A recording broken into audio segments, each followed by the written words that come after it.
Tai tikrai dirba puikiai komanda tiek konsultacijų poliklinikui, tiek skubios pagalbos skyriuje ir mes tikrai draugiškai sprendžiam ištikusias pacientų bėdas. Ta komunikacija iki galo, kad žmogui reikėtų išaiškinti, pasikalbėti, išgirsti, kad jisai išeitų žinodamas viskas smulkiai. Tokiu būdu slaugytojas atlaisvina tą laiką, kurį gydytojas praleistų nebendraudamas su pacientu, o pildydamas dokumentaciją, užsakydamas tyrimus. Turime tiltą telemedicinos būdu su Kauno klinikų specialistais.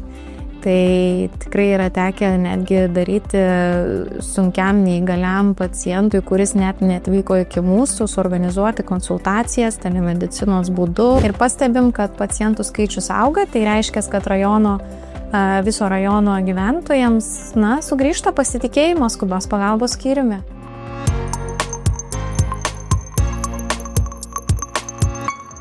Sveiki, čia Kaišiadorių rajono savivaldybės sveikatos centro tinklalaidė ir aš Viktorija Šinkūnienė. Šiandien kalbame apie vieną svarbiausių gydymo įstaigos skyrių – priėmimo skubiosios pagalbos. Tai vieta, kur žmogus dažnai atsiduria pirmiausia, kai jam prireikia neatidėliotinos pagalbos. Čia sprendimai turi būti priimami greitai, situacijos nuolat keičiasi, o kiekvienas atvejis yra unikalus. Ir mano pašnekovė, skubiosios medicinos gydytoja Daiva Leskova, šios skyriaus vedėja, ji skubiosios pagalbos srityje dirba nuo tada, kai šis sritis Lietuvoje tik pradėta kryptingai formuoti kaip atskira specializacija. Šiandien ji vadovauja komandai, kuri kasdien susiduria su įvairiomis žmonių būklėmis, emocijomis ir sprendimais, kurių atidėlioti negalima. Labadiena, Daiva. Labadiena. Tai prašau, gydytoja, papasakokite mums pirmiausia, kaip atrodo įprasta diena priėmimo skubiosios pagalbos skyriuje. Ar apskritai galime vadinti ją įprasta diena? Tai pirmiausiai mes neskirstome dienomis, nes dirbame 24 valandas, 7 dienas per savaitę ir mes vadiname paromis. Tai pirmas dalykas. Ir kaip ir minėjote, ar jos įprastos, tai tikrai ne. Net ir galiu palyginti šiandien ir vakar dienas. Jeigu vakar vos spėjome suktis netgi su 3 slaugytojomis ir diagnozavom įvairiausias ir sunkiausias būkles, kurioms reikėjo neatidėliotino ir operacinio gydymo, šiandien tas lietutis turbūt nuramino ir turėjom jau kur kas mažiau pacientų. Taigi niekada negali žinoti, atvykęs į darbą, su kuo teks susidurti. Ar dideliu srautu, ar vos keliais ir netokiais sudėtingais pacientais. Gydytoja, kiek vidutiniškai priimate pacientų per dieną? Per parą galbūt reikėtų sakyti, ar ne? Taip, skaičiuojam vėlgi paromis tomis pačiomis ir pacientų vidurkis iš tikrųjų priklauso šiek tiek nuo sezono. Žinome, kad mūsų žiemos negailestingos, turime ir virusų įvairiausių ir gripų, kurie mėgsta komplikuotis ir plaučių uždegimais, ir kitomis bakterinėmis komplikacijomis. Vasarą tas susirgimų pobūdis keičiasi. Vėlgi sezoniškieji pavasaris, ruduo, vėlgi turi savo kažkokiu ypatumų, daugiau vėmimų, viduriavimų ir panašiai. Šiai dienai pasižiūrėjau vidurkius, turime kažkur apie 25-28 pacientus parai. Ir čia kalbame tik apie suaugusius, nes dar veikia ir atskirai vaikų priėmimo skubios pagalbos skyrius. Tai ten dabar skaičiai draugiškesni, apie 10, apie 12. Bet kai ateina 28 pacientai, tai tikriausiai vos spėjate suktis? Būna visko. Kartais net ir 10 terapinių ir 10 traumatologinių gali tikrai neapkrauti, o kartais net 5 terapiniai gali tikrai duoti darbo visai dienai. Priklauso nuo pobūdžio susirgimo ir žinoma rezultatų, kurie ateina. Neretai tenka netgi kartoti tyrimus, laukti, pavyzdžiui, 4 valandas ir pakartojus tyrimus priiminėti sprendimus. Ką toliau daryti su pacientu? Ar jam yra saugu vykti į namus? Galbūt jį reikia stacionarizuoti mūsų 2 lygio ligoninėje. Ir netgi prireikia tokių būna situacijos, kai reikia išsiųsti į 3 lygį, būtent į Kauno klinikas. Skubioji pagalba pirmiausia asocijuojasi su greičiu. Ar visada greitis yra lemiamas tas dalykas? Ar čia gal reikėtų kalbėti ir apie tikslumą, ar ne, emocinę ramybę? Kas yra ta lemiamoji, dedamoji?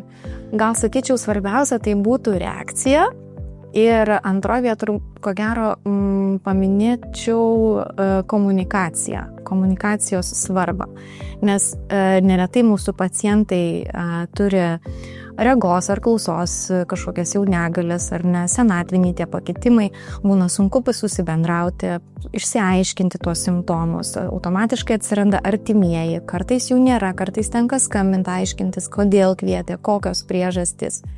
Tai komunikacija yra be galo svarbi, nes nuo anamnestinių duomenų mes formuojame savo galvoje, gydytojai formuojam savo galvoje kažkokią diferencinę diagnostiką, kas tai yra ligos, kurias mes įtariam.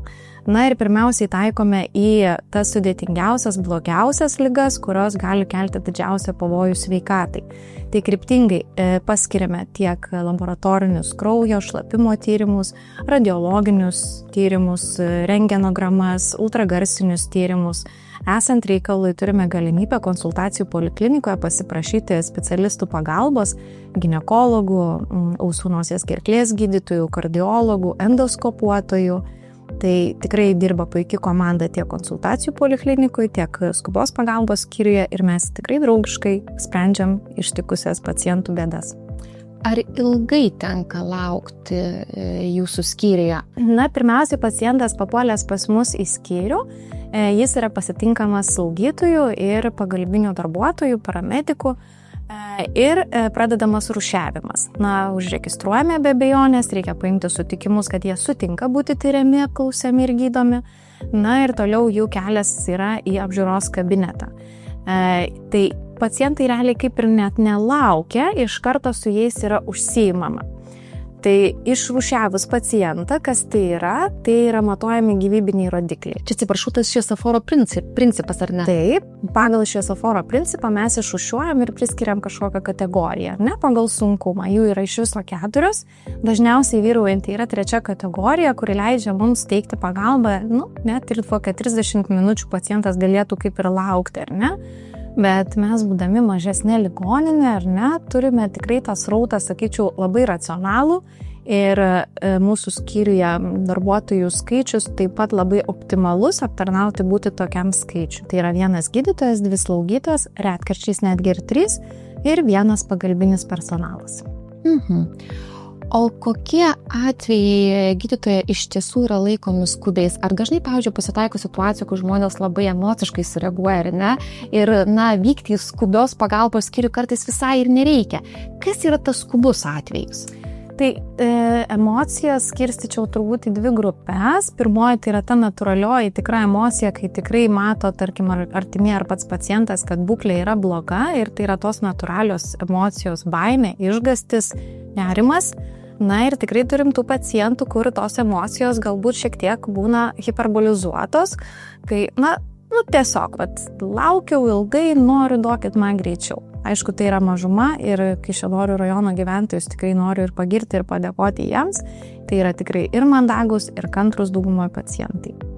Tai tie skubus tokie atvejai, ta emocija tikrai jinai yra ir neretai komandos nariai mobilizuojasi. Kažkas užsiema su artimuoju, kažkas užsiema su pacientu ir vykdomas toksai multidisciplininis tas toksai pagalbos teikimas. O kas yra tas skubus atvejs, jeigu mes pažiūrėtume tą šviesoforo, ar ne, principą tikriausiai ten skubu, gal ne taip labai skubu, yra žmogus, kuris gali laukti su savo būklę. Ar galėtume truputėlį padetalizuoti tos atvejus? Taip, tai sakyčiau, ta pirmoji kategorija skubumo, raudonoji kategorija, tai būtų, kai jau yra akivaizdus kažkokie gyvybei pavojingi simptomai ir požymiai. Tai patys pagrindiniai, ar ne, kvėpavimo takai, pats kvėpavimas, ar, paprastai kalbant, ar ne, pavyzdžiui, žmogus dažniausiai dėl kvėpavimo tai jisai dūsti gali, dėl kvėpavimo takų, pavyzdžiui, gali būti užspringimas, ar ne, ir vėlgi su deguonies trūkumo požymiais, toliau kraujotakos sutrikimai, tai vėlgi, jeigu taip paprastai, infarktas galėtų būti, ar sunkus insultas, ir tiesiog sąmonės sutrikimas dėl neaiškių priežasčių, įvairios komos. Tai yra tie tikrai skubus atvejai, kurie nieko nelaukiant ar ne, pirmiausia patenka į gydytojo rankas. Tai jau patenka į visos komandos. Komandos. Daiva, sakykite, su kokiais didžiausiais iššūkiais dabar susiduria jūsų skyrius? Galbūt tai pacientų skaičius, ar tai yra personalo trūkumas, emocinės kokios įtampos, nes tikriausiai, kai kalbam apie mediciną, tai apie iššūkius kalbam visada. Na, iš tikrųjų, prieš, kai buvau pakviesta dirbti Kaišiadorių rajono sveikatos centre, žinau, kad buvo ta problema, kad trūko gydytojų, ar ne? Bet man įsijungus į komandą, automatiškai tos problemas sprendžiau ir kartu su viešųjų ryšių specialistu sukūrėme kelis skelbimus ir neužilgo pas mus komanda pasipildė dar trūkstamais etatais.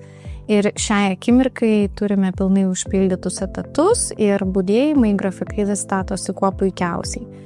Į slaugytojų poziciją turime taip pat pilnai užpildytus visus etatus ir netgi yra tokių, kur galbūt norėtų, bet jiems jau net vietos ir nėra. Šiuo metu kaip tik laukiam užsipildyti paskutinės trūkstamosios grandies, tai yra slaugytojo padėjėjo, na ir rytoj ateina mergina pasimatyti, kurią aš mačiau ir man atrodo, kad jinai puikiai įsilies į mūsų komandą. Tai iššūkių pas jūs kaip ir nėra, ar ne, problemų, su kuriomis susidurėte, irgi nėra. Aš nemėgstu problemų, todėl vadinu situacijomis. Ir turbūt tas situacijas tai reikia išspręsti. Čia tik požiūrio klausimas? Taip, manau, kad taip. Ką reiškia gydytoja vadovauti skyriui, kuriame iš tiesų susiduriama su įtampa, tam tikrais iš pacientų galbūt ar ne, emociniais sprogimais? Ką reiškia jums kaip žmogui vadovauti? Būtent šiam skyriui, ar tai yra sudėtinga, ar tai yra sunku? Gal šiek tiek padeda turima patirtis vadovavimo, būtent patirtis versle, kuris buvo susijęs su klientų aptarnavimu ir čia mes aptarnavom pacientus. Tai aš matau labai glaudų tą ryšį tarp kliento ir paciento ir tie iššūkiai, jau jie man nėra tokie dideli, kaip, jeigu nebūčiau turėjus tos patirties. Na, o ta įtampa, kažkokios stresinės, emocinės situacijos, tai vėlgi, ne tik tai pacientai jas turi. Ir mes kaip personalas kartais turim. Jeigu mūsų skyrius yra tiesiog kaip užgultimi puolamas pacientų, tarkim, žiemos, gruodžio mėnesį, visi karščiuoja, net nėra kur prisėsti, tai taip, tai ta įtampa egzistuoja, jinai yra, bet vėlgi noriu labai pasidžiaugti jau prieš tai suformuotą komandą, kurią radau, būtent slaugytojų, tai yra ilgai dirbančios slaugytojos, daug metų turinčios patirtį, be galo savarankiškos ir tiesiog kitą kartą nereikia specialaus kažkokio pasakymo, kad paimkite kraujo tyrimus, jos tiesiog įvertinę pačios pacientą, jį paima, juos tos tyrimus paima ir netgi kartais ir užsisako, jau žinodamos, kokie tie svarbiausi tyrimai yra reikalingi. Tai mes tikrai, aš labai stengiuosi ir mes visi kartu išlaikom tą komandinį darbą. Tikrai leidžiu slaugytojom daryti ir imti tą iniciatyvą į savo rankas. Ir tai tik tais yra nauda mūsų pacientams. Sakote, kad dirbote versle prieš tai. Kokia tai buvo sritis ir ką konkrečiai atsinešėte iš verslo, kas šiandien jums praverčia šiandieninėme darbe? Taip, tai teko nemažai metų dirbti šeimos versluose, tai buvo maitinimo, apgyvendinimo įmonės ir teko padirbėti įvairiausiose pozicijose, nuo žemesnių iki jau direktoriaus pavaduotojo pareigų, daryti daug su personalu susijusių darbų, dokumentacijos ir netgi sprendimų priėmime, plėtroje ir panašiai. Tai kas labiausiai man rezonuoja dirbant jau vadovaujamą darbą medicinos srityje, tai kad aš atsinešu tą tokį klientų aptarnavimo modelį, vis dėlto mandagumas, prisistatymas, ta komunikacija iki galo, kad žmogui reikėtų išaiškinti, pasikalbėti, išgirsti, kad jisai išeitų žinodamas viskas smulkiai. O jeigu jam sunku susivokti, tai ir duoti jau tą rašytinį dokumentą, kad galėtų jam padėti susiorientuoti ir artimieji ar kažkokie pažįstami draugai. Tai būtent svarbiausias dalykas vėlgi komunikacija. Komunikacija, bendravimas su žmonėmis, ko iš tikrųjų žmogui tikriausiai labiausiai reikia. Bet dažnu atveju girdime tai, kad gydytojui nėra kada bendrauti su pacientais, ar ne, nes reikia pildyti dokumentaciją, yra aibės kitų dalykų. Kaip jūs randate tam laiko, ypač dar kai kalbame apie, ar ne, skubios pagalbos priėmimo skyrių? Tai šioje būtent vietoje, kuo išskirčiau kaip didelį privalumą būtent Kaišiadorių skubios pagalbos skyriaus organizuojamą darbą, nes turiu patirties ir Ukmergės ligoniniai, geriausiai atsiliepimai ir Prienų ligoniniai. Tai tas formuojamas pasitikėjimas tarp gydytojo ir slaugytojo ir suteikimas laisvės slaugytojui.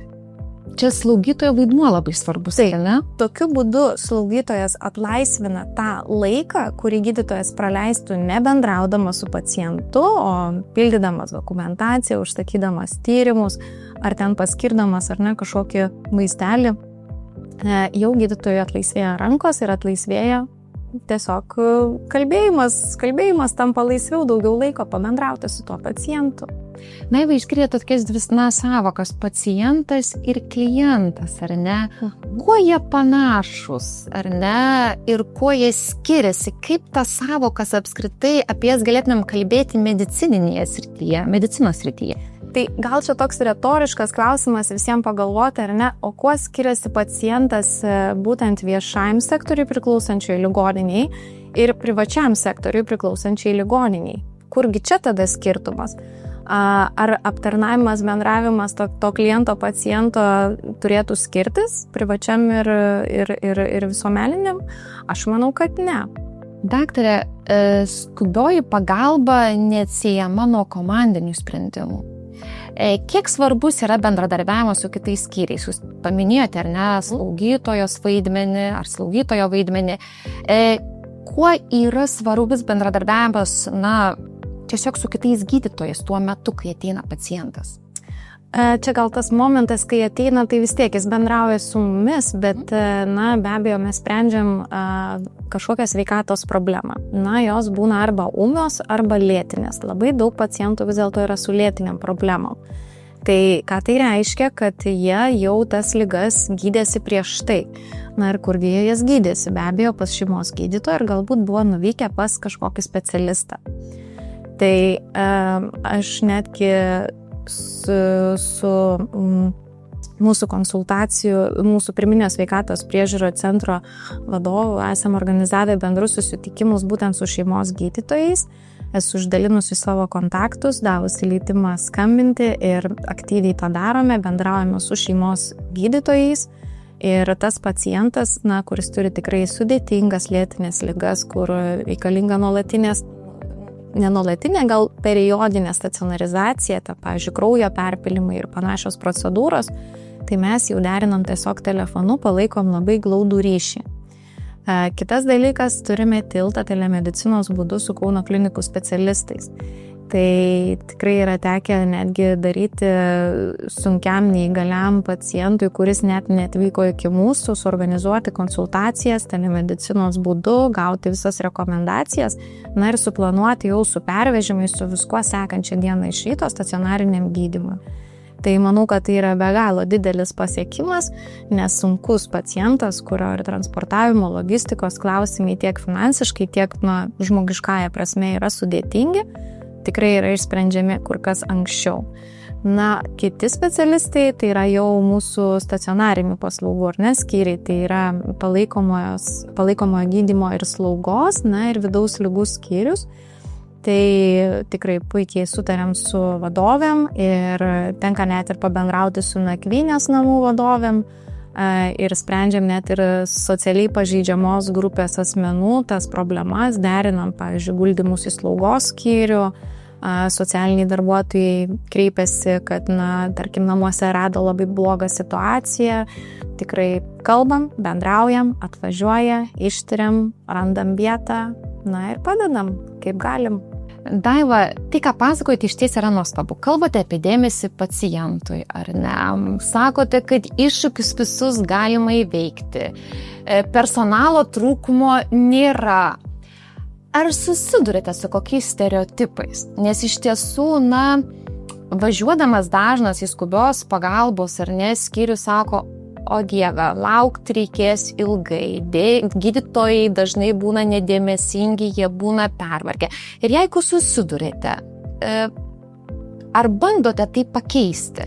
Tikrai taip, vienas iš tų stereotipų, kuris dar vis gajus tarp pacientų, tai yra, tarkim, jie labai, yra tokia grupė pacientų, kurie, pavyzdžiui, labai nori atsigulti į ligoninę. Turi tų lėtinių ligų, galbūt inkstų funkcija prastesnė, galbūt širdies nepakankamumas ar net ant insta kojytės kažkoks dusuliukas atsiranda. Ir jie labai, jų tikslas būna atsigulti į ligoninę.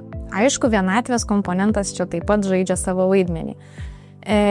Ir jie kartais dar bando tai padaryti, atvažiuosiu vakare arba naktį, tai jau tikrai manęs neišvis, nes neturėsiu kaip čia išvažiuoti. Tai iš karto tikrai, jeigu kas nors klausys iš pacientų, galiu pasakyti tiek. Važiuokite ryte, kai dirbu aš, ir jeigu jūs tikrai nuoširdžiai pasakysite ir sakysite savo tuos visus ir kitus komponentus, galbūt mes ir kokį papildomą tyrimą paimsim, kad tikrai atrasti tas indikacijas pagal visus ministrų įsakymus, kad atitiktų ir tikrai padarysime viską, ką galime.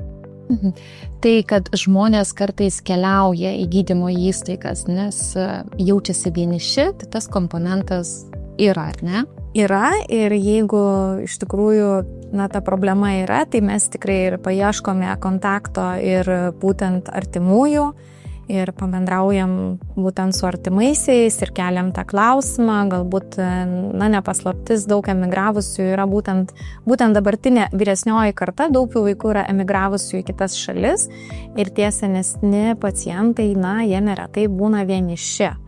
Tai be abejo jų ta būklė su laiku vis blogėja ir kažkada pasiekia galbūt tą lygį, kai žmogus jau, galbūt nebesugeba normaliai pavalgyti ar užtikrinti kažkokį skysčių palaikymą, ir visi kiti tokie elementarūs fiziologiniai dalykai, tai tiesiog keliam, sprendžiam klausimą, galbūt laikas jau tvarkyti slaugos dokumentus ir paslaugas pradėti teikti būtent slaugos, kad galbūt tam žmogui jau net ir nebėra saugu likti gyventi vienam namuose. Toks kompleksiškas situacijos matym. Vienareikšmiai, holistinis tikrai. Daiva, kaip rūpinate savimi, kad neišsektų motyvacija, nepersikeltų stresas į asmeninį gyvenimą? Tai pradžioj turbūt tas darbo aplinkos susitvarkymas, ar ne? Pradedant nuo naujas terminas, kurį nesenai sužinojau, neurohigiena, ar ne? Tai kas tai yra? Tai yra ta maloni aplinka. Mes esam jūsų studijoje, tai yra malonu, ar ne, ir jų malonu dirbti. Tai aš irgi pradėjau atėjusią jau antrą dieną generalinę tvarką daryti, su Kvedžių pagalba pasigražinom ar sienas, ar dar kažkokius tais dalykus aplinką. Dabar pas mus yra ir valytoja visada kiekvieną dieną, kuris sutvarko. Tai skyrius tikrai yra be galo švarus, tvarkingas, turime visą reikiamą įrangą. Pasistatėm baldus funkciškai, stengiamės pritaikyti Lean, būtent kažkokius principus. Lean tai yra tam tikra procesų valdymo sistema, kuri tiesiog padeda sudėlioti, procese yra tam tikri veiksmai. Tai kad tie veiksmai vyktų sklandžiai. Tai duosiu tokį paprastą pavyzdį. Tarkim, persiorganizavom, kai pacientas atvyksta, tarkim, su greitaja, yra ant greitosios neštuvų ratų. Ir kaip vyko anksčiau, kad turėdavo užvažiuoti koridorių už kampo, ten buvo tas jau ligoninės tie ratai, persikelti ir panašiai. Tai tarkim, tokį dalyką persiorganizavom, kad tik įvažiavus, iš karto šalia lova, tiesiog nei metro nėra ir jau pacientas persikelia ant ligoninės lovos. Ir toliau jau tiesiai važiuoja be jokių posūkių ir rūšiavimo stotelė. Tai net ir tokios atrodytų smulkmenos, ar ne, kažkokio baldo perstumimas, ar prie kiekvienos monitoruojamos lovos užtikrinamas priemonių rinkinys, kardiografų lipdukai, ten dėmimo maišeliai ir, tokių visokiausių smulkmenų. Tiesiog kiekvienas daiktukas, kad būtų po ranka ir personalai būtų patogu ir greita dirbti ir sureaguoti. Apie ką dar kalba neurohigiena? Tai neurohigienai tai ir yra, ar ne, va ta tvarka, kai tu žinai, kad yra kiekvienas reikalingas daiktas po ranka ir jokių nereikalingų tų daiktų, kurių nereikia. Ne, nėra to triukšmo, vizualinio ar kitokio to triukšmo tiesiog nėra. Yra tik tai, kas reikalinga ir kad procese visi veiksniai būtų kuo trumpesnės grandinės, ar ne, atstumai ir laikas. Ar to užtenka jūsų vidinė motyvacija, ar yra daugiau dedamųjų? Tai sumažina kažkokį tą stresą, triukšmą darbo aplinkoje. Na, be abejo, negalime visiškai sukontroliuoti iš pacientų jau to kaip tarkim srautas, ar ne? Būna momentiniai tokie, tau gali atvažiuoti per valandą laiko 7 pacientai. Be abejo, nes tai bus kažkoks stresas. Bet dabar kaip tik išsiplėtėm net ir turėjom gulimų lovų, stebimų lovų, užsimonitoruojamės pacientus, 3 pacientus galim užsimonitoruoti. Ir dabar dar išsiplėčiau kitoj patalpoj, tiesiog sėdimais foteliukais, kad infuzoterapija jeigu skirti, na, kad negailėti tų medikamentų, tikrai padėti tiem žmonėm, išsirūšiuojant, kuriam reikalingas monitoravimas, kuriam ne, bet tikrai išsiplėtėm tiesiog sėdimų tų pagalbai skirtų teikti vietų skaičių. Ir jos puikiausiai užsipildo. Ir pastebim, kad pacientų skaičius auga, tai reiškia, kad viso rajono gyventojams, sugrįžta pasitikėjimas skubios pagalbos skyriumi. Džiugu girdėti. O ką veikite po darbo? Kaip įkvėpėte save? Kaip atrodo jūsų laisvalaikio forma? Na, tas laisvalaikis tai turbūt kaip ir mamos, tai yra dukrytės, kuriamis reikia pasirūpinti, tai to laisvalaikio lieka mažiau, bet labai domiuosi gyvensenos medicina. Ir pradėjau ją domėtis būtent dėl to, kad man kilo klausimas, kad aš taip ilgai mokiausi ir tikrai nemažai išmokau apie ligas. Bet kai reikia parekomenduoti pacientui ar ne, o ką aš dar daktarė galėčiau padaryti, kaip dar galėčiau savo padėti. Ir aš natūraliai pajutau savyje tokią stoką tų žinių ir atradau gyvensenos mediciną. Na ir jau šiai dienai Kauno klinikos teikia net ir studijų programą turi gyvensenos medicinos. Tai tikrai tiek važiuodama į darbą iš darbo, dažnai klausausi tiesiog tų vadinamų podcastų ar ne kažkokių konferencijų ir domiuosi. Tai tikrai galiu pasakyti, mano tos jau rekomendacijos žmonėm yra ganėtinai plačios.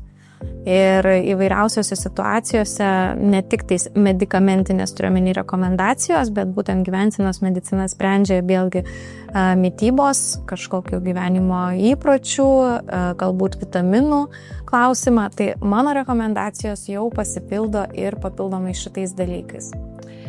Tai medikamentai, ne tik medikamentai sprendžia, ar ne, tam tikrus dalykus, mes turime patys pasirūpinti kompleksiniais dalykais, kad ta savijauta būtų. Be abejo, tą darai tik tais tiems, kurie iš tikrųjų yra orientuoti savo sveikatos atžvilgiu. Tai čia jokios prievartos būti negali, ar ne? Jeigu žmogus rodo tą norą, tikrai tu matai, kad jisai tai darys, tai, slaugytojas tikrai paantrintų ir pasakytų, kad yra ne vienas pacientas, su kuriuo aš pasikalbu, jeigu turiu galimybę, net ir 30 ar 40 minučių. Ar pacientai yra žingeidūs? Ar pastebėte tendenciją, kad jie vis domisi vis labiau tais dalykais, apie ką pasakojate? Gal sakyčiau, su amžiumi yra susiję, galbūt kartose yra tas skirtumas, vyresni, jie gal šiek tiek ir tą motyvaciją yra praradę dėl tų savo lėtinių ligų, bet to vidurinio amžiaus žmonės, kuriems tik tai pradžia yra tų lėtinių ligų, taip, jiems yra labai įdomu ir jie nori daryti kažką daugiau dėl savo sveikatos. Kas jūs įkvėpia darbe? Aš jaučiu didelį pasitenkinimą savo specialybę, su pirma, tikrai esu dėkinga, kad gavau tokią galimybę pabaigti tokią rezidentūrą Kauno klinikose. Ir tas pasitenkinimas, jisai, ateina būtent iš tų atvejų, kai tu čia ir dabar gali padėti pacientui. Ir jis ateina sirgdamas su bėda ir išeina jau kartais net visai sveikas. Kaip pavyzdys, įstrigo ten žuvies ašaka gerklėje ir mes čia ir vietoje tiesiog galim ją ištraukti ir jau žmogus išeina sveikas ir laimingas. Ir jam nebereikia išvažiuoti ten į Kauno klinikas ar kažkur kitur toliau. Tai greita, efektyvu, ir be abejo didelis pasitenkinimas. Kitas dalykas, tas pasitenkinimas kyla iš to tokio nuoširdaus darbo, diagnozių nustatymo. tikrai būna pacientai tokie, kur atvažiuoja vieną kartą, antrą kartą, trečią kartą, ar ne, vis papuola galbūt pas kitą budintį gydytoją, net ir pas mane pačią. Ir aš, pavyzdžiui, dar nežinau ir nerandu tos priežasties ir problemos. Ir tiesiog po kažkelinto vizito karto tiesiog net ir papildomai skaitai, pasiemi dar kartelį atskirai kažkokius vaistų šalutinius poveikius ir tarkim atrandi. Na, tai prilygsta tikrai dideliam laimėjimui. Jūsų paauglystė prabėgo ir šokio aikštelėje, gydytoja. Buvote ne tik šokėja, bet ir trenerė, tarptautinių konkursų dalyvė. O ar ši patirtis padeda dabar, kai tenka reaguoti situacijos, galbūt kai svarbios sekundės, nes ir šokė, ar ne, turi būti ritmas, turi būti labai tikslu, na, yra garsas, muzika, ar kartais susijate su šiais dalykais savo darbą? Nu, čia gal turbūt irgi išlenda tie dalykai, ar ne? 16 metų jau tapau trenerė, reiškia, kažkokios tos savybės jau buvo, jos jau matėsi, kad, na, kažkokia lyderystė, kažkoks vadovavimas jau auga, bręsta, galbūt ir gimus su kažkokiom tom savybėm, nežinau. Na, ir tas komandinis galbūt momentas, ar ne, kurį aš tikrai labai akcentuoju ir puoselėju, tai gal čia ir susisieja. Dėkoju iš pokalbį. Ačiū ir jums. Skubiosios medicinos gydytoja Daiva Leskova šiandien leido pažvelgti į priėmimo skubiosios pagalbos skyrių ne per mitus ir nuogirdas, o per realų kasdienį darbą. Tokį, kuriame svarbios ne tik medicinės žinios, bet ir kantrybė, aiškumas bei gebėjimas išlikti ramiu, kai labai daug įtampos ir viskas vyksta greitai. Ačiū, kad klausėtės, su jumis buvau aš Viktorija Šinkūnienė ir čia Kaišiadorių rajono savivaldybės sveikatos centro tinklalaidė. Iki kitų susitikimų.